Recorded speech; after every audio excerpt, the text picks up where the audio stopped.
mba'eichajoaitépa. Ko'ára ñamba'apóta ñe'ẽpoty ñehesa'ỹijo. Ñe'ẽpoty ñamba'apótava héra mbo'ehára. Ñañepyrũ hag̃ua ñañomongetáta ñande rogagua ndive. Mba'épa jagueromandu'a mbohapypa jasy porundy jave, que recordamos el 30 de abril. Mba'éichapa ikatu ñamog̃uahẽ vy'apave ko coronavirus oikoaja ñande rekoha rupi.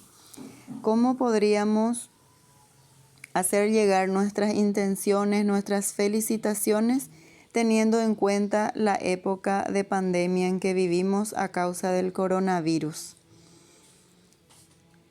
Ñamoñe'ẽmbarire ñe'ẽpoty jahaíta ko'ã tembiapo.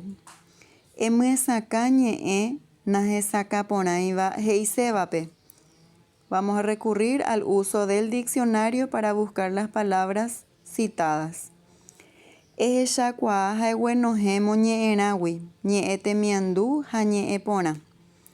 Extraer ejemplos de imágenes sensoriales y figuras literarias. Mbojoguáva, metáfora. Avarekó, personificación. Ojehecháva, imagen visual. Pire'andúva, imagen táctil.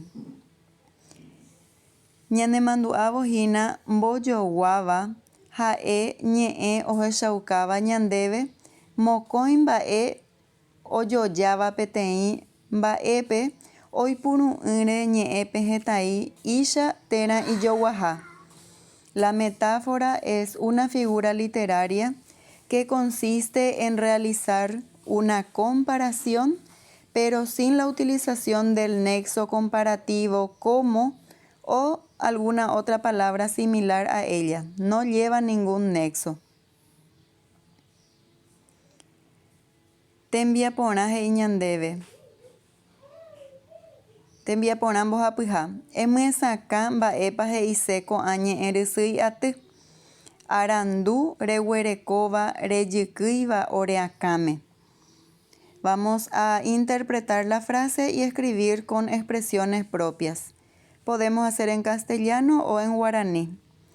Orerypýine ñe'ẽme rembyatývo arandu. Ipahaitépe ojerure ñandéve jahai hag̃ua mbohysýi peẽ mbo'ehárape g̃uarã. Pévahína ikatu jahai peteĩ estrofa o unos versos dedicados a la maestra o al maestro. Mbo'ehára. Ipotĩne remiandu arandu reguerekóva. Rejykýiva oreakáme ogueru tape pyahu. Arandu rombojoaju. Oremombáyvo nde'ykére ha orerypýine ñe'ẽme rombyatývo arandu. Mbo'ehára mborayhu. Taipoty ñane ñe'ãme. Tahesãi ipukavýpe ipyahúva ko'ẽju. Taiku'i iñarandu mitãnguéra raperãme. Tekoayhu itajúpe nderekove tojahu.